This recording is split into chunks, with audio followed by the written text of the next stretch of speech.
राजनीति में जो दिखता है वो होता नहीं है, जो होता है वो छिपाया जाता है। लेकिन रॉबर्ट वाड्रा ने सब बता दिया। परिवार में छिड़े बवाल को कब तक रोक सकेंगी सोनिया गांधी? कांग्रेस कार्यकर्ता एक दूसरे से आपस में भिड़ जाएंगे। प्रियंका गांधी की राजनीतिक महत्वाकांक्षा को परिवार के भीतर ही कौन कर रहा कमजोर? गांधी परिवार में खेला जा रहा शतरंज। सोनिया और राहुल गांधी को घर में ही मिलने जा रही है चुनौती। प्रियंका गांधी को अब कोई नहीं रोक सकेगा। कांग्रेसियों के लिए धर्म संकट। राजनीतिक पार्टियों में अंदरूनी संघर्ष होता ही है। हर किसी को नेता बनना होता है, महत्वाकांक्षाएं सबकी होती हैं। बड़े राजनीतिक परिवारों में यह अंदरूनी संघर्ष और भी पेचीदा और जबरदस्त होता है। नेहरू गांधी परिवार हो ना हो, उस सत्ता संघर्ष के दौर में है। लोग चाहे इस बात को जितना भी नकार दें। सवाल है कि प्रियंका गांधी और राहुल गांधी के बीच में इस लड़ाई में मां सोनिया गांधी किसकी ओर है? राहुल गांधी 2004 से राजनीति में है, लेकिन 20 साल की संसदीय राजनीति में उनके पास अपनी उपलब्धि बताने के लिए कुछ भी नहीं है। पिछले 20 साल में राहुल बार बार फेल हुए, लेकिन उनके आसपास के चरण चंबुक हर बार उनको चने की झाड़ पर चढ़ा देते हैं। राहुल के असल सलाहकारों में उनसे असल सच बोलने वाला कोई है ही नहीं। लेकिन अपनी पत्नी प्रियंका गांधी के लिए पति रॉबर्ट वाड्रा अब खुलकर सामने आ गए हैं। रॉबर्ट वाड्रा का ऐसे समय में बोलना जब राहुल गांधी को लेकर लोग तरह तरह के सवाल कर रहे हैं।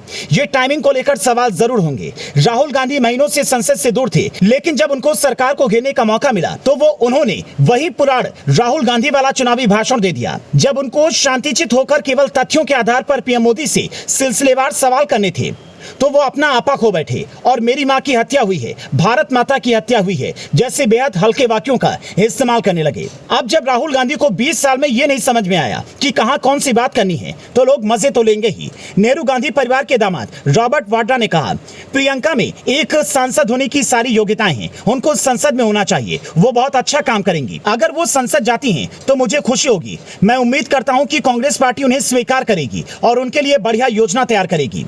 राजनीति में कुछ भी यूं ही नहीं होता।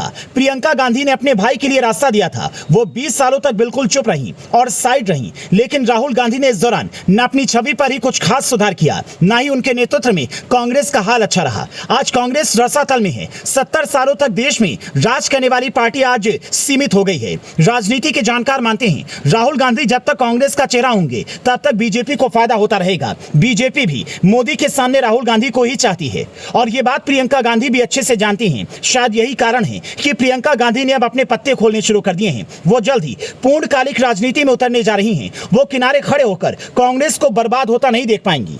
वाड्रा के इस बयान के कई मायने निकाले जा रहे हैं। दरअसल ऐसा कहा जा रहा है कि कांग्रेस महासचिव प्रियंका गांधी 2024 का अगला लोकसभा चुनाव लड़ सकती हैं। हिमाचल प्रदेश और कर्नाटक में प्रियंका गांधी ने चुनाव प्रचार का नेतृत्व किया था। दोनों ही राज्यों में कांग्रेस को जीत मिली। माना जा रहा है कि प्रियंका गांधी जल्द ही बड़ी भूमिका में नजर आ सकती हैं। पहले उन्हें यूपी का प्रभारी भी बनाया गया था। हालांकि राज्य में मिली हार के बाद उन्होंने हिमाचल और कर्नाटक का रुख किया। जब परिवार ही राजनीतिक है तो परिवार में राजनीति तो होगी ही। वैसे भी देश के चौक चौराहे पर आप जब बुजुर्गों से बात करेंगे तो वो आपको बता देंगे प्रियंका गांधी राहुल से बेहतर हैं।